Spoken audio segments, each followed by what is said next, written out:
ఇలా ఆర్టీసీ కార్మికులు లేకపోతే ఆర్టీసీ కార్మికులు కనుక గత ప్రభుత్వం పైన కన్నెర్ర చేయకపోతే ఈ ఎక్కడి ప్రభుత్వము ఎక్కడి నుంచి వచ్చేది?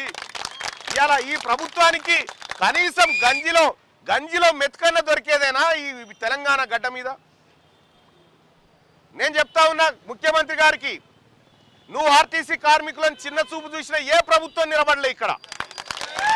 ఆర్టీసీ కార్మికుల తెరవచ్చినటువంటి గతంలో ఆర్టీసీ కార్మికుల తెరవచ్చినటువంటి చంద్రబాబు పోయిండు, గతంలో ఆర్టీసీ కార్మికుల తెరవచ్చిన కేసీఆర్ పోయిండు. నీకు ఆ గతి తప్పది. ఎందుకు చెప్తా ఉన్నామంటే ఆర్టీసీ కార్మికుల శక్తి ఏందో మీకు తెలుసు.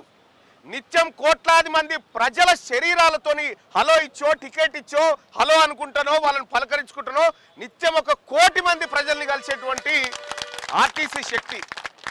ఇలా కొన్ని వేల మంది కార్మికులు ముక్త కంఠంతోని అన్ని సంఘాలు అన్ని విభాగాలు సమ్మెకు మద్దతునిస్తున్నటువంటి సందర్భంలో ప్రభుత్వం వెంటనే దిగి వచ్చి సమ్మె పరిష్కారానికి బాటలు చూయించకుండా ఈ సమ్మెను మరింత జటిలం చేసి ఈ సమస్యను మరింత జటిలం చేసేటువంటి కార్యక్రమాన్ని తెగబడ్డది.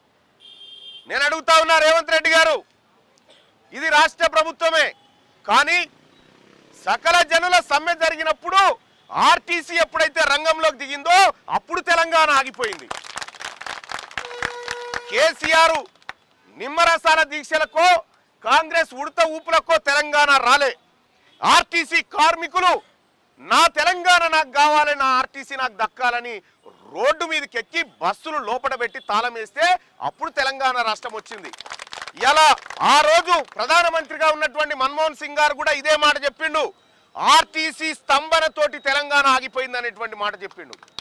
ఇవాళ ప్రధానమంత్రికే సెకదాగిచ్చినటువంటి ఈ ఆర్టీసీ, గత ప్రభుత్వాలను బొందబెట్టే శక్తి కలిగినటువంటి ఆర్టీసీ మీరు పెద్ద లెక్క కాదు వాళ్ళకి. ఇవాళ మేమందరం కూడా ఆర్టీసీ కార్మికుల పక్షాన నిలబడి మేమందరం సంపూర్ణంగా మద్దతు తెలియజేస్తా ఉన్నాము.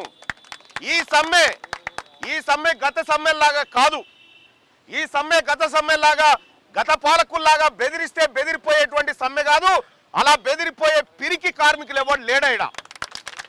మీరు ఖచ్చితంగా ఈ సమస్యలకు పరిష్కారం చూపించాల్సిందే.